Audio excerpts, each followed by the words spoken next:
Hey guys, it's Ty and welcome back to my channel. So today I am back with another author highlight. If you guys have been around on my channel, then you know I have done a couple of these in the past. So far I have featured S.A. Cosby, Riley Sager, and Sherry Lapina. So if you've missed those, I will have those linked down below in case you guys want to check those out.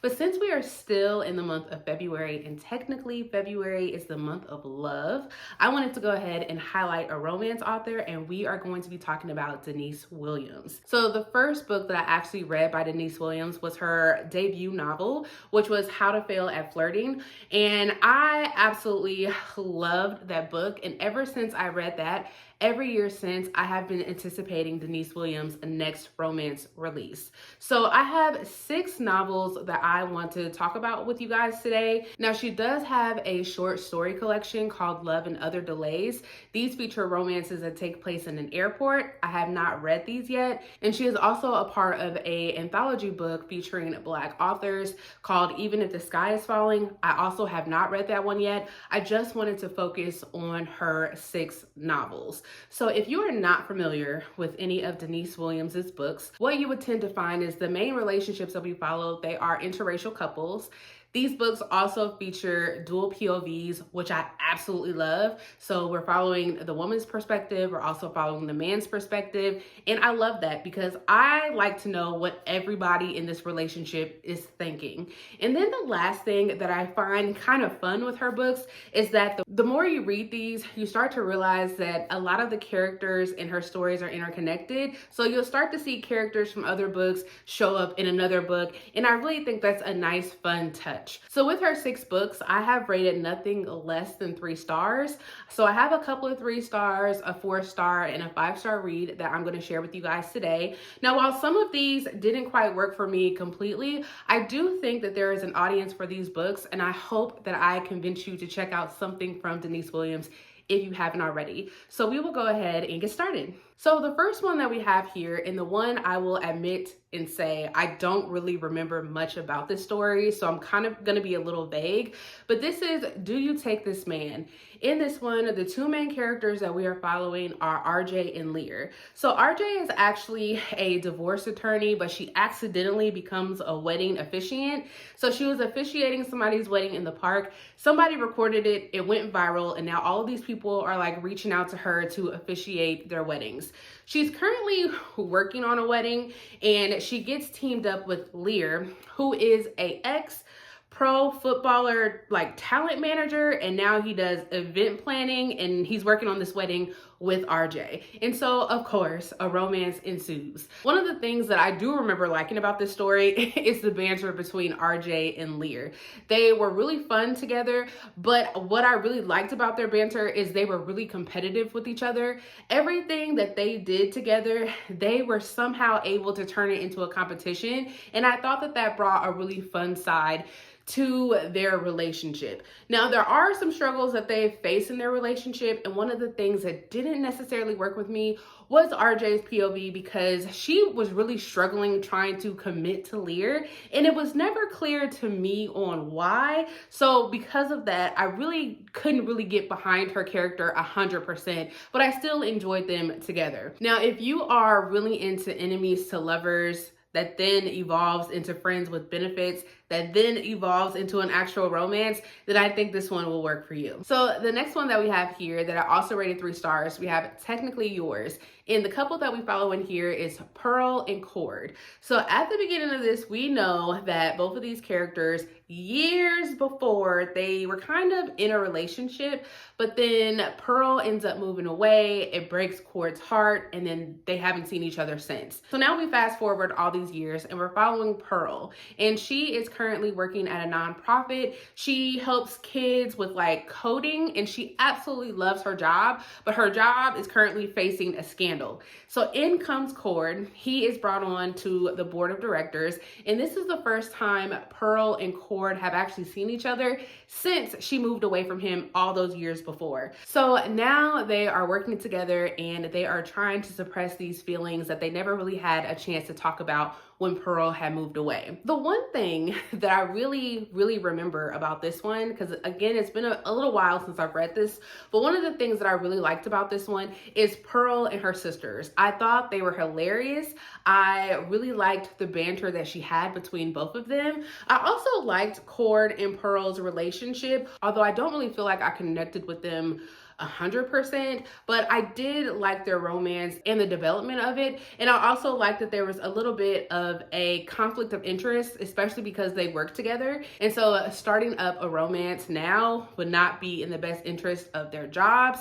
But I think that if you are into second chance romances, this one will be for you. So the next two books that I have to talk about, I also rated them 3 stars. I don't have physical copies of them because I read them as ARCs from NetGalley. But the one that I want to talk about next is The Redo List. This one actually was released this year, back in January. So in this one, the couple that we're following is Willow and Deacon. So Willow is getting over a breakup with her partner that she was with since she was like in high school. And so she's devastated. She's trying to rebuild her life again. And in doing so, she is house sitting for her brother, who is actually enlisted in the military. And so while she's house sitting for him until he gets back, her brother has asked his friend Deacon to come and just kind of like be a friend to her and comfort her while he's gone. But he gave Deacon explicit instructions to not try anything with his sister. Just be there as a friend. So Willow, in hopes of trying to rebuild her life, comes up with this redo list of things that she wants to redo. So basically she wants to redo like these first moments that she's had in her life that does not include her ex. And so Deacon takes it upon himself to be the one to help her with this list. And then of course, we know a romance ensues. So in this one, I really liked Deacon and Willow's relationship. I kind of liked the friends to lovers that we got in this one. I also liked Willow as a character. I really like seeing her start off with not the best confidence, but over the course of the story, as she's building herself back up, she does definitely turn into a different character that now has all of the confidence in the world to do whatever it is she feels her heart desires. One of the things though that I did not like about this book that I think really could work for others is the whole list aspect. I'm not a huge fan of lists. This will come back up in a second, but I'm not a big fan of lists, but I know a lot of other people are. So if you like watching characters check things off of whatever list they have, then this one I think will work for you. I also think if you are really into a forbidden romance, or if you are into friends to lovers, then this book will work for you as well. So then the other one that I have read as an ARC, this one actually came out last year. It is Just Our Luck. So the couple that we have in here is Sybil and Kyron. I think that's how we pronounce his name. At least that's how I was pronouncing it in my head.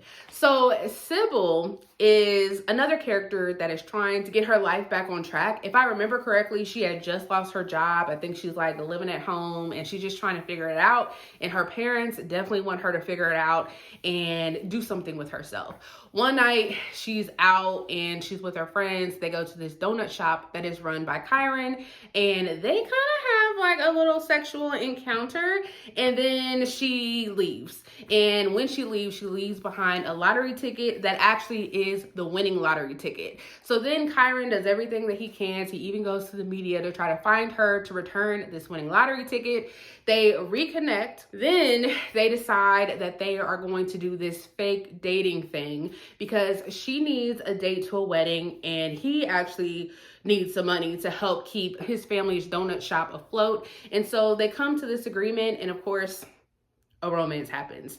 So in this one, I actually really liked Kyron and Sybil's relationship because these characters are so different. So Sybil is more spontaneous. She's a little bit wild. She just kind of is impulsive. She does the first thing that comes to her mind. While Kyron is very to the book. He's kind of like strict with himself. He's only helping his family keep this donut shop afloat while he is on leave from medical school. So he has a plan for his life while Sybil doesn't. So while these sound like two complete opposites, they actually really work well together. I also thought some of their banter was pretty funny, and it definitely kept me entertained while I was reading this one. Now, for this, another thing that I'm not necessarily a big fan of, but I know lots of other people are, is while I like the trope of fake dating, I feel like we have seen the fake dating trope for someone fake dating in order to go to a wedding a lot.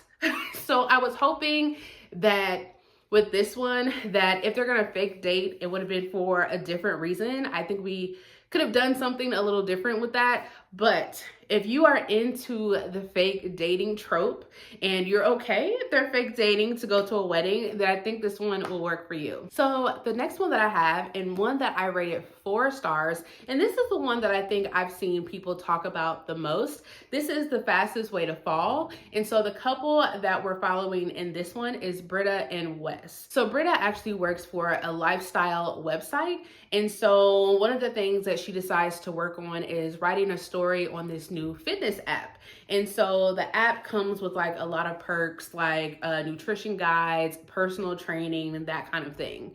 Now, in comes Wes, who is actually the CEO of this app, and his first new client is actually Britta. They begin kind of working with each other. He's her fitness coach, and she is starting to check out this website. And then, of course, slowly over the course of the story, they end up falling for each other. So what I really liked about this one that I feel like we didn't really get much from the other books that I've talked about thus far is that this book touches on some deeper themes. So it touches on body positivity, eating disorders, addiction, and I really like that there was a good balance between the romance and the personal issues that both of these characters are struggling with. I also like the development of Britta and Wes's relationship. It was kind of a slow burn. If you are into friends to lovers, then I think this is one that you are going to enjoy. And again, I believe this is one of Denise Williams' more popular stories. So if you have not checked this one out, I definitely would if this sounds good to you. So the last one that I have to talk about, and it's also my 5-star read that I have from Denise Williams, this is How to Fail at Flirting. I have mentioned this book several times on my channel, so in case you missed any of those times, we're going to talk about it again. So in this one, the main couple that we're following is Naya and Jake. So at the beginning of the story, Naya has just gotten out of an abusive relationship, and she's trying to spark up her life again. So she's out on the town with her friends, and she has this list. We have another list. And so with her list, she is trying to check things off by doing stuff that she's never done before, like having a random stranger buy her a drink, those kind of things. While she's out, she actually meets Jake. From there, they're kind of flirty. They find out very early on that they are kind of feeling each other. But Naya is a professor, and she is working towards her tenure, but the department that she works for is actually on the chopping block for getting terminated. And so one day while at work, she finds out that Jake is on this team of people who have come in to determine which departments are actually going to get eliminated. And so even though they are slowly starting to date and develop some sort of a relationship, there is a huge conflict of interest between the both of them with their jobs, and the story just kind of takes off from there. Just like The Fastest Way to Fall, I really enjoyed this one because there's a good balance between the romance and the deeper themes that are featured into the story. So we definitely talk about domestic violence, building confidence, the importance of communication, and I really like the progression of Naya and Jake's relationship. I also really enjoyed Naya as a character. Out of all the books that I have mentioned in this video, Naya is by far my favorite character. I loved her character development in this story, especially once you get to like the last third of the story and you see what she goes through and how she is able to build herself back up from that. I really enjoyed seeing that. Now, I know that I mentioned the whole list thing, and I said that I don't like when characters are working from a list. I did not mind it in here because we only saw it in like the first few chapters. It wasn't the entirety of the story. So I didn't care about her list that she had. But everything else in this story, I just think really works. If you are looking for like a romance, but you also want to have a little bit more substance to your romance, then I think you should definitely check this one out. So again, those are all of the books that Denise Williams has come out with thus far. Like I mentioned before, even though everything from all of her books may not have worked for me, I really do hope that I have convinced you to pick up something from this author. If you guys have read anything from this author, please let me know your thoughts down below. Please tell me which books you have already checked out. If you have not read anything from Denise Williams, but I have convinced you to pick something up, please let me know which books you are interested in. But I will see you guys next time. Bye.